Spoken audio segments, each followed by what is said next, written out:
Hello everyone, आज है 26 जून और आज इस वीडियो में हम बात करने जा रहे हैं आईडीएफसी फर्स्ट बैंक के बारे में। 82 रुपीज़ का शेयर है। आज ना ही तेज़ी है ना ही गिरावट है।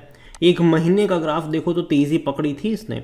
72 रुपीज़ से लगातार भागा था, ये 83 पे गया, लेकिन अभी अगर आप देख रहे हो तो पिछले 4 ट्रेडिंग सेशन से थोड़ा बहुत ही कंसोलिडेट कर रहा है। बात करेंगे वीडियो में इसके बारे में कि भाई साहब भरोसा कर सकते हैं कि नहीं, आउटलुक क्या हो सकता है इसका लॉन्ग टर्म के लिहाज से। तो देखिए, वीडियो को शुरू करो उससे पहले अगर आपने अभी तक चैनल को सब्सक्राइब नहीं किया है तो प्लीज़ अभी इसे सब्सक्राइब कर लीजिए, क्योंकि आगे भी बहुत सारे वीडियोस हैं जो आपको काफ़ी ज़्यादा हेल्प करेंगे। तो यहाँ पर आप देख सकते हैं कि 82 रुपीज़ का प्राइस है, 5.5% की तेज़ी एक महीने में। लेकिन एक साल का ग्राफ देखो तो 6.5% की तेज़ी है। तेज़ी आई थी एक झटके में, लेकिन उसके बाद अभी अगर आप देख रहे हो तो 100 रुपीज़ पर पहुंचने के बाद ये लगातार गिर रहा था।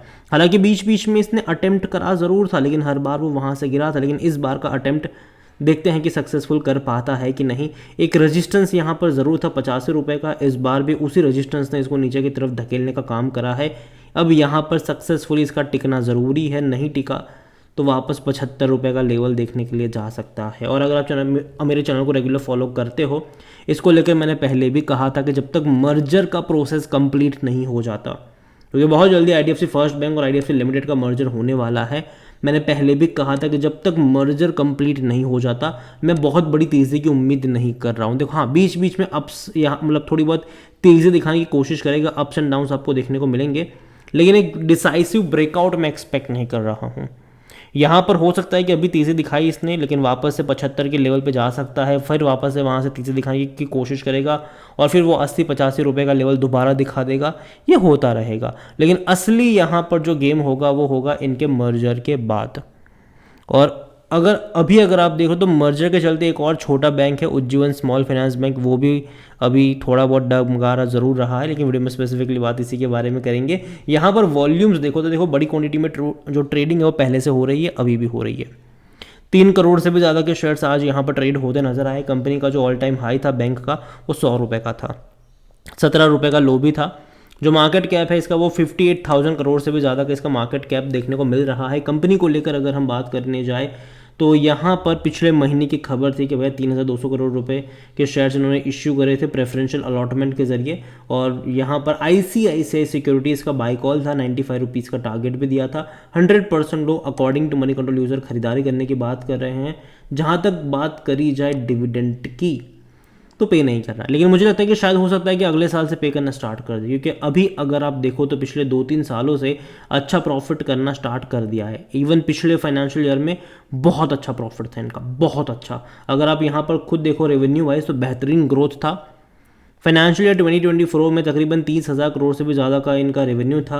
और प्रॉफिट भी अगर आप यहाँ पर देख रहे हो तो प्रॉफिट भी तकरीबन 2,900 करोड़ का था। उससे पहले भी 2,500 करोड़ के आसपास का प्रॉफिट था। तो पिछले 2 फाइनेंशियल ईयर में शानदार प्रॉफिट हमें देखने को मिल रहे हैं, और ये एक अच्छी बात है इनके लिए, काफ़ी अच्छी बात है। और यही वजह है कि मैं अज्यूम करके चल रहा हूँ कि जब प्रॉफिटेबल हो चुके हैं, अच्छा प्रॉफिट है, तो हो सकता है कि शायद 1 रुपये 75 पैसे के आसपास का डिविडेंड भी अगले साल से पे करना स्टार्ट कर सकते हैं।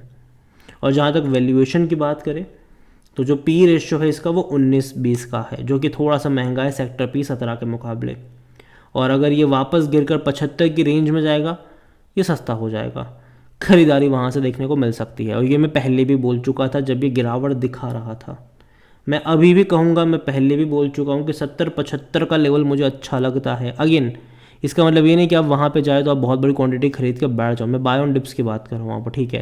ये धीरे धीरे ऐड करने के जो मौके हैं वो उस लेवल से स्टार्ट हो सकते हैं।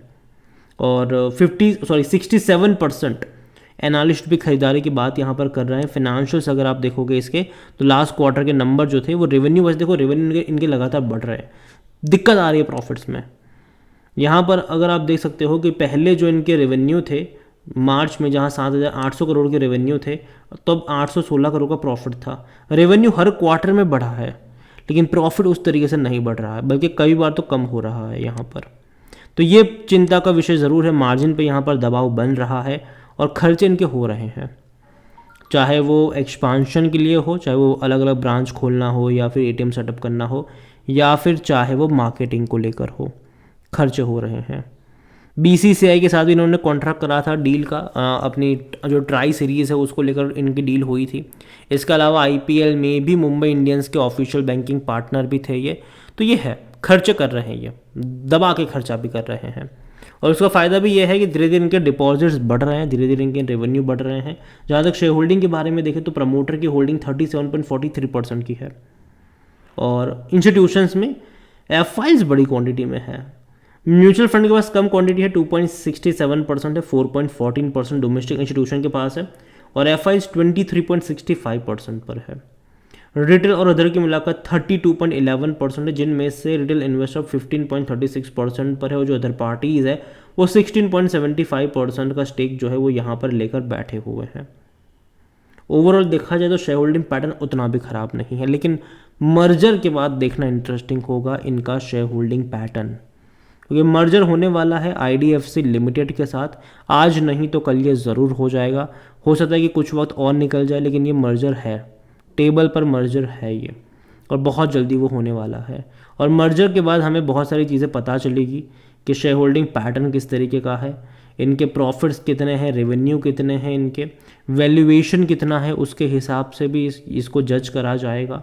और यही वजह है कि मैं पहले भी बोल चुका हूँ कि जब तक मर्जर कंप्लीट नहीं हो जाता, यहाँ पर कोई बहुत बड़ी तेज़ी में एक्सपेक्ट नहीं कर रहा हूँ।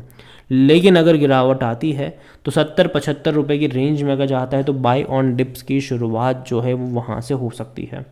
और जहाँ तक इसका ग्राफ भी देखोगे 5 साल का, तो भैया बड़ी रफ्तार के बाद बड़े करेक्शन दिखाए थे, बड़ी रफ्तार आई है और लंबे समय से यहाँ पर करेक्शन ही चल रहा है, जबकि बाज़ार ने पिछले कुछ महीनों में कुछ अच्छा खासा पैसा, अच्छा खासा रिटर्न आपको कमा कर दिया है, लेकिन यहाँ पर वो नहीं है।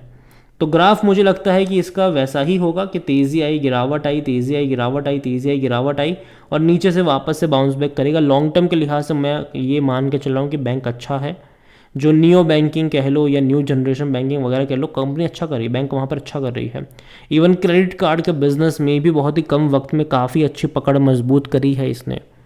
तो बिज़नेस इनके अच्छे चल रहे हैं, उसमें कोई शक की बात नहीं है। और मैं उम्मीद करूंगा कि आने वाले टाइम में और बेहतरीन तरीके से ये अपने बिज़नेस को एक्सपांड कर पाए और इनके रेवेन्यू प्रॉफिट्स में हमें तेज़ी देखने को मिले, ताकि उसके शेयर प्राइस में भी तेज़ी रहे, ओवरऑल ख़रीदारी करी है बने रही है। लेकिन आपको लंबा टाइम देना पड़ेगा, अभी भी 2-3 महीना मुझे नहीं लगता कि कोई बहुत बड़ी तेज़ी होगी, ये कंसोलिडेट करता नज़र आएगा।